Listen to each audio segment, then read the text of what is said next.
G'day YouTube, how the heck we doing? It is Foul Play here, and we're back for another Modern League. Third match of this league. We won the Darrell. We are also versing a Gigantha deck. Both players keeping 7 cards. Let's get into this one. And Verdant Catacombs plus Gigantha. I am a little bit confused here.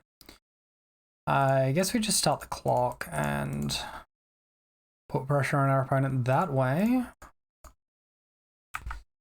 Alright, opponent gets a Triome land. It could just be a Dominion deck, I guess. Do Dominion decks not have double colored cards? Alright, Urza's Saga from our opponent into Haywire Might. That's a frustrating one. Already with the green mana up there, ready and raring to go. And we find Daybreak Coronet off the top. So let's see what our opponent decides to do. I guess they're going to go after Rancor, or maybe we can play the Daybreak Coronet immediately afterwards in the second main.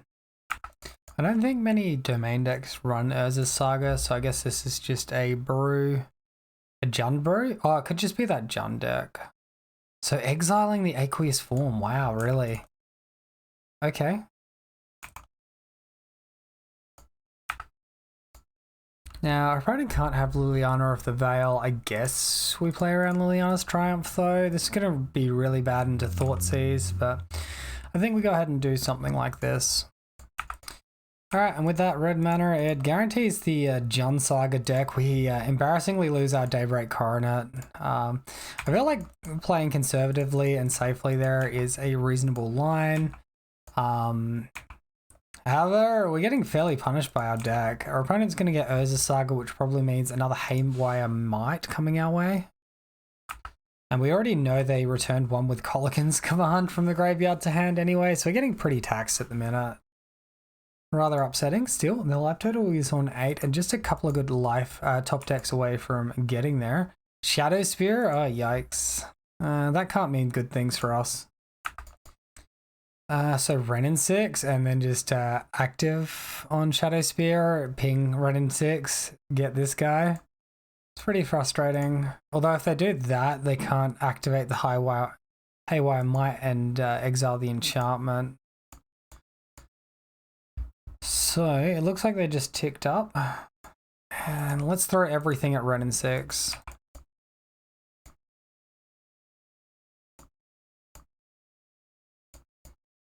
Cool, 1 totem armor on each creature and we can start hitting in.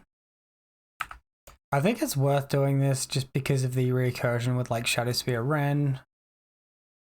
But our opponent is low and would be like threatening at least 5 damage on our opponent. I guess technically it would only be 3 depending on what they do. But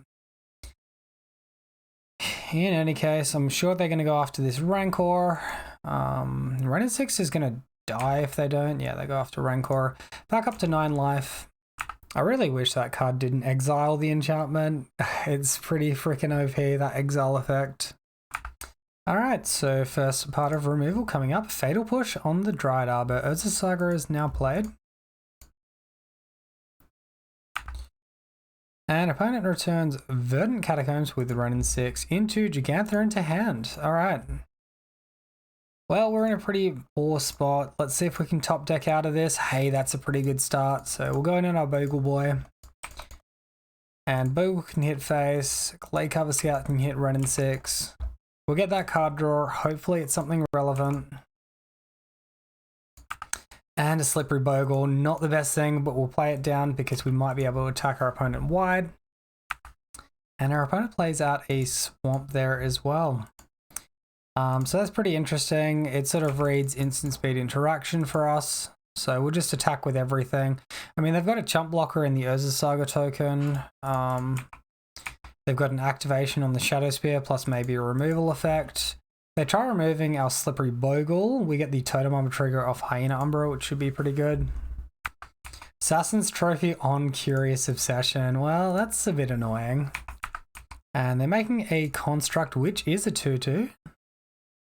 And I guess they just eat the Wide Bogle, going all the way down to 2 life.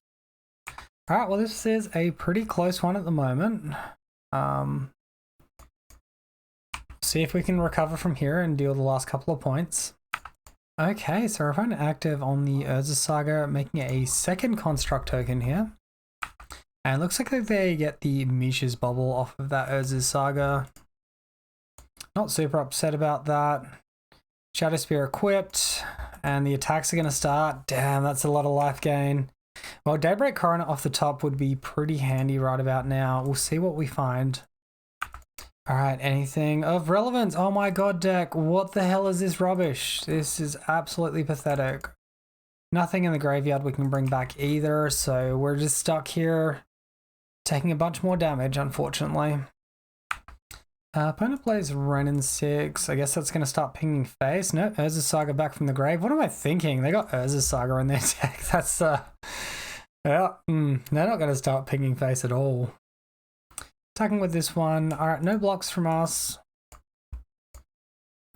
Opponent up to 12. That's a rough one. For next turn, they can start activating the Urza Saga, getting more effects. Shadow Spear transferred across as well. That's pretty bad for us. Sentinel's Eyes off the top. Well, that's not really good enough. And Lightning Bolt face? Oh no. I mean, we knew we were pretty screwed anyway, right? Maybe our opponent somehow messes up, but I highly doubt it. Wait, this just gives trample, right? Yeah, no, we're just dead. No matter what we do, well and truly dead. Alright, so this is a Jund Saga deck that we can see here with the Gigantha Companion, Haywire Might, and then obviously the Renin 6 plus Urza Saga combination. We can see their removal includes, I guess, Grist, Fatal Push, Lightning Bolt, and Unholy Heat, Terminate, Sherald's Edict, or Sherald's Edict. Their free enchantments they can get, or artifacts they can get, include Mishra's Bubble, Nihil Spellbomb, Shadow Spear. We also see Shadow Mirror Breaker from the sideboard. We see Engineered Explosives, more Haywire Might. Oh god, this is horrible for us. And yeah, well, that's about all. All right, we'll see what we can do here. Sherald's Edict is also quite annoying because it makes each opponent sacrifice a creature. It does not target. So I'm not entirely sure what we want to do sideboarding wise in this matchup. I have a feeling like Stubborn Denial is pretty bad. Leyline of Sanctity is like semi-okay. If we're going to bring it in, we bring it all the copies in though, not just like 1 or 2. Sometimes you can get away with bringing in 3 though. Solitude is like medium. It's good against half their deck, not good against the other half. I guess we'll just look to protect our hand and go from there. Reminder guys, if you enjoyed the video, find it entertaining or informative, please consider subscribing. Alright, we see the 7-card hand, and I'm definitely going to keep this one. Do we just ignore the Rancor, or do we start on Breeding Pool and then we're ages away from Daybreak Coronet? We could ignore Rancor or ignore Daybreak Coronet here. We have to gamble on Curious Obsession.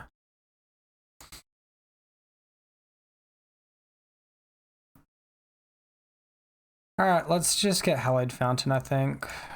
Daybreak Coronet's like a pretty big power spike, so we'll go for that. Fuck. This is bad. Oh no, it's Ragavan. That's fine. We're good. Never mind. I was terrified for a moment there. I'm not terrified anymore. Alright, we'll attack with the Bogle into this. If they want to trade, that's a Dirty Monkey off the table. We'll be playing this Bogle out second main regardless. That's fine. I think that favors us, although our opponent can have Sherald Edict, and we have bricked on our land drop with another unplayable creature. Alright, Votive Catacombs into Tarmogoyf, and that's going to make it hard for us to attack. Hey, look, some green mana. Go Team Bogle. Alright, we'll pass that one back. Alright, and Urza Saga into Fable Mirror Breaker, getting the Shaman token this time. And attacking with the Tarmogoyf. No, back on defense still. Remarkable. Well, I guess I got a little bit of inevitability here, but we find Mana Confluence off the top, so Daybreak Coronet is going to be really strong here. We'll just go ahead and ignore this Curious Obsession for now. Start the beats. And we're a little bit vulnerable to Removal Spell on Dried Arbor plus Sherald's Edict, but I guess we just won't play around that because we can't. And it looks like our opponent has chosen not to discard any cards with the Fabled Mirror Breaker trigger, which is pretty remarkable, really. Assassin's Trophy on the Rancor, getting that clean 2-for-1. That's pretty unfortunate on our end. I guess we go for... Oh, maybe we should have gone for blue mana there so we could Curious Obsession plus Daybreak, but we can do that anyway. So, and on the stack, Nihil Spellbomb, removing the Rancor. Yeah, it's pretty well played from our opponent. Hopefully they get aggressive, attack with this Tarmogoyf. We find some evasion of some description of first strike. We rebuild and start attacking again, but that's a really bad turn for us. Opponent, yeah, getting a lot of tempo there. Attacking with both creatures, sure. We'll take both lots of damage, that's fine. Curious Obsession in a really good spot to start rebuilding for us. We just have to dodge another creature. Uh-oh. That's a monkey. Nope, that's a Tarmogoyf. Alright, that's fine. We're worrying for nothing here. Yeah, beautiful. That's what we love to see, right, team? Perfect opportunity to kill Renin 6 and deal with the Urza Saga issue. But then we don't get the card draw, and we kind of need the card draw. Opponent down to 1 card in hand. I guess the returning of Urza Saga is a bigger issue than this, but they probably get Haywire Might, destroy our Curious Obsession, or exile our Curious Obsession, and I don't like any of these spots, really. I really wish they were just a little kinder to us last turn, because that was backbreaking. Looks like our opponent's making the construct here. I can't imagine them not getting Haywire Might and just dealing with this, but our board state is super fragile right now. Interestingly enough, our opponent plays a Beseiju, equips the Shadow Spear, and starts attacking. How much do we want this Goblin Shaman off the off the battlefield here? Sure, whatever. If we die to Sherrod's Edict, we're already super far behind anyway. Let's just do some sort of gambling here. Yeah, that's about on time, that one. Alright, well, let's attack and try to keep our Curious Obsession on the board, am I right, team? Our opponent absolutely like savaged there with that turn they had, removing the Daybreak Coronet and the rest of it. Guess Leyline of Sanctity, not a great card to board in after all. And also there is a possibility that we just sequenced our cards wrong, got a little bit greedy, playing out the Daybreak Coronet on the turn we did, and maybe we should have done Curious Obsession plus Rancor instead.